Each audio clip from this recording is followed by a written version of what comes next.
Waalaikumsalam warahmatullahi wabarakatuh. Alhamdulillahi wassalatu wassalamu ala rasulillah wa ala alihi wa sahbihi wa man wala wa la hawla wa la quwwata illa billah amma ba'd.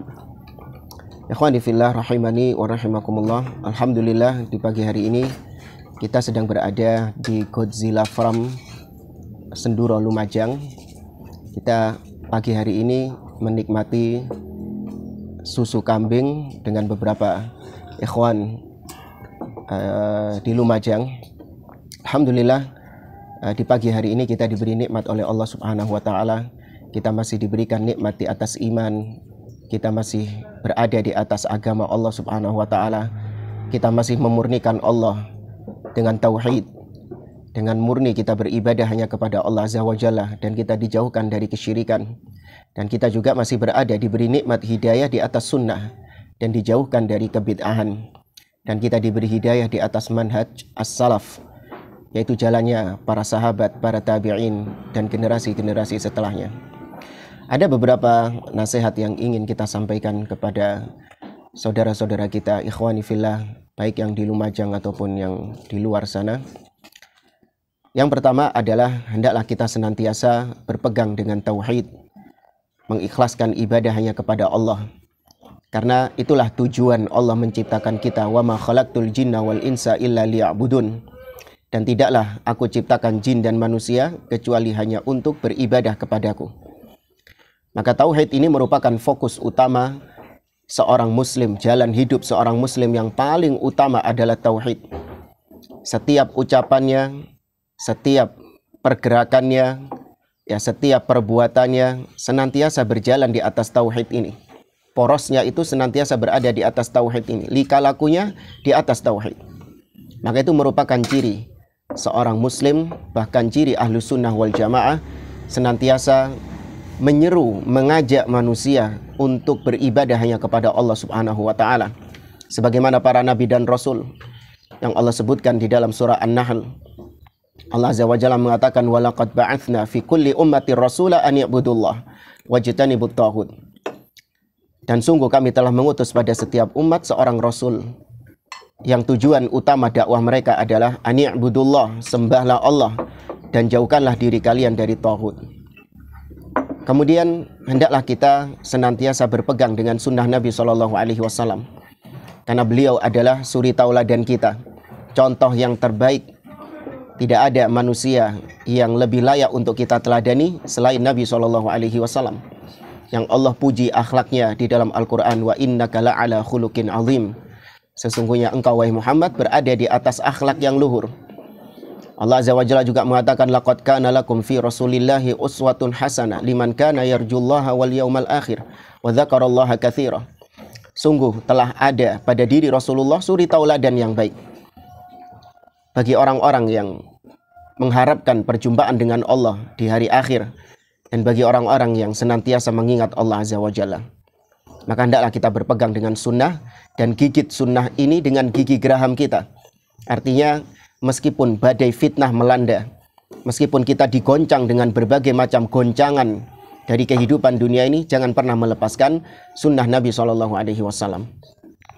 Kemudian yang ketiga, wasiat kita adalah hendaklah kita meniti jejak para salaf, jejak para sahabat Nabi SAW. Karena para sahabat adalah orang-orang yang Allah perintahkan kita untuk mengikuti mereka. Allah mengatakan dalam surah At-Taubah, kata Allah Subhanahu wa taala, was-sabiqunal awwalun minal muhajirin wal ansar walladzina tabauhum bi ihsan radhiyallahu anhum wa radu'an wa a'adda lahum jannatin tajri tahtaha al-anhar khalidina fiha abada ulaika hum khalidina fiha dzalikal fawzul azim. Dan orang-orang terdahulu yang awal-awal masuk Islam dari kalangan muhajirin dan ansar, dan orang-orang yang mengikuti mereka. Maka Allah katakan walladzina tabauhum, dan orang-orang yang mengikuti mereka. Tapi bagaimana pengikutannya? Bi ihsan. Kita diperintahkan oleh Allah untuk mengikuti para sahabat dengan ihsan. Apa maknanya ihsan? Bi itqan, dengan tekun, dengan teliti kita mengikuti jejak para sahabat Nabi ini. Jangan cuman kita mengambil apa yang sesuai dengan hawa nafsu kita, tidak. Jangan hanya mengambil apa akidah sahabat yang sesuai dengan visi dan misi kita, tidak. Namun semuanya kita ambil. Akidah sahabat kita ambil. manhaj mereka, tafsir mereka, ibadah mereka, akhlak mereka, itu semuanya kita terapkan dalam kehidupan kita. Karena Allah menjamin yang mengikuti para sahabat, radhiyallahu anhum, Allah ridho kepada mereka. Wa radu'an, dan mereka ridho kepada Allah. Wa a'adda lahum jannat, dan Allah siapkan bagi mereka surga yang mengalir sungai-sungai di bawahnya, mereka kekal di dalamnya selama-lamanya. Berkata juga Al-Imam Ahmad bin Hanbal rahimahullah, kata beliau dalam Muqaddimah Usulus Sunnah, beliau mengatakan usulus sunnati indana at-tamassuku bima kana alaihi as-sahabah. Di antara pokok sunnah yang mendasar adalah berpegang teguh dengan apa yang dijalankan oleh para sahabat Nabi SAW. Ya, maka tidak ada jalan yang menyelamatkan seseorang kecuali jalan para sahabat Nabi SAW yang Allah perintahkan kita berpegang dengannya. Dan Nabi SAW juga mengatakan ma ana alihi wa ashabi. Tatkala umat Islam terpecah menjadi 73 golongan, kulluha finnar, semuanya berada di neraka illa wahidah, kecuali satu. Ketika Nabi ditanya manhum ya Rasulullah, siapa yang satu itu ya Rasulullah, Nabi mengatakan ma ana alaihi wa ashabi, yaitu mereka yang berada di atas jalanku dan jalannya para sahabat-sahabatku. Ya. Dan sebenarnya dan benar sabda Nabi SAW.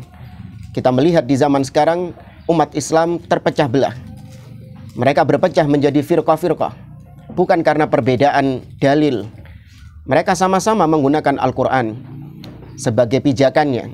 Mereka sama-sama menggunakan hadis sebagai pijakannya. Sebagaimana kita juga menggunakan Al-Quran dan hadis sebagai pijakan kita. Namun tidaklah mereka berpecah belah, berselisih, bercerai-berai, bukan karena beda dalil. Namun yang beda adalah pemahaman terhadap dalil tersebut.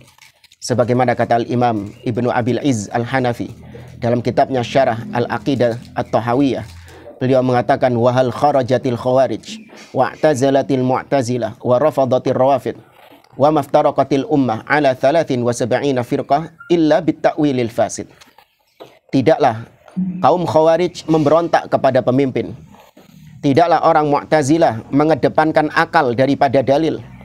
Tidaklah orang-orang Syiah Rafidah mereka mengkafirkan para sahabat Nabi SAW, menolak kepemimpinan Abu Bakar dan Umar. Dan tidaklah umat Islam ini terpecah menjadi 73 golongan kecuali penyebabnya satu, kata beliau, illa bitta'wilil fasid, karena pemahaman yang rusak terhadap dalil itu. Maka jalan keselamatan kita ikat pemahaman kita dengan pemahaman para sahabat Nabi SAW. Jangan memahami agama ini dengan liar. Maka kita di sini dituntut untuk belajar. Maka bagi ikhwan yang baru mengenal manhaj salaf, hendaklah dia sibuk mempelajari akidah salaf. Sibuk mempelajari manhaj para sahabat bagaimana. Apa yang membedakan antara ahlus sunnah dengan ahlil bid'ah. Kelompok-kelompok yang menyimpang itu. Namun sangat disayangkan sebagian orang yang katanya baru kenal sunnah, atau bahkan yang sudah bertahun-tahun ngaji sunnah, itu tidak ada perhatian untuk mempelajari akidah salaf. Yang dia sibukkan adalah pembahasan-pembahasan tentang politik. Dia menyibukkan diri dengan pembahasan-pembahasan tentang rumah tangga misalnya. Yang di situ tidak ada pembeda antara ahlus sunnah dengan ahlil bid'ah. Sehingga ketika terjadi fitnah, ketika terjadi digoncang, difitnah dia, diuji, maka dia melepaskan manhaj salaf ini. Karena nggak sesuai. Atau karena dia nggak tahu manhaj salaf itu bagaimana. Karena sejak awal belajar, yang dia pelajari hanya perkara-perkara kulit, bukan perkara-perkara inti dari manhaj salaf. Maka akhir kata, sibukkan diri dengan mempelajari akidah salaf, mempelajari manhaj salaf, hadiri majelis-majelis ilmu yang dibahas kitab-kitab para ulama salaf di situ, catat baik-baik faedahnya, jangan cuma hadir di tabligh akbar saja. Jangan cuma hadir ketika yang datang pengajian ustadz dari luar yang punya nama yang tenar. Tidak. Hadiri majelis-majelis kajian rutin yang membahas kitab-kitab akidah salaf. Karena ilmu sesungguhnya ada dalam kajian-kajian tersebut. Hadza wallahu a'lam bishawab. Wassallallahu ala nabiyyina Muhammad wa ala alihi wa sahbihi ajma'in. Wa akhiru da'wana anilhamdulillahi rabbil alamin. Assalamualaikum warahmatullahi wabarakatuh.